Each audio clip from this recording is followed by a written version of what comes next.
Sounds of the City is a student project by 6 fifth semester students at Aalborg University.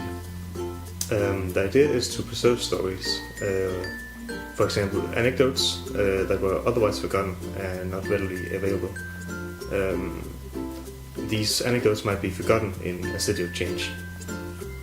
Yeah, so the project's based around an Android app, which lets the user choose a story, and then the app guides them to the location of the story, and then they can experience the story where it took place in the city.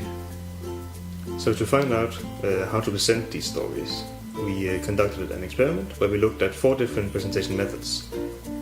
One is text, another is audio with sound effects from one version, third is audio and picture, and audio and augmented reality.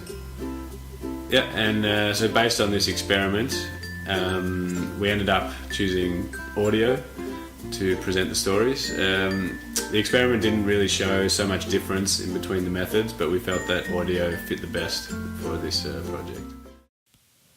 Bygningen foran dig var engang et fængsel, hvor Gestapo afhørte medlemmer af den danske modstandsbevægelse. Fangerne af Gestapo blev tilbageholdt i flere dage eller uger, mens de ventede på at blive afhørt, uden at vide, hvornår det blev deres tur.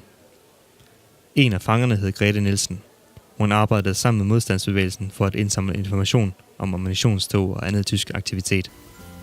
So the project is still in development for 6th semester, where we focus on navigation.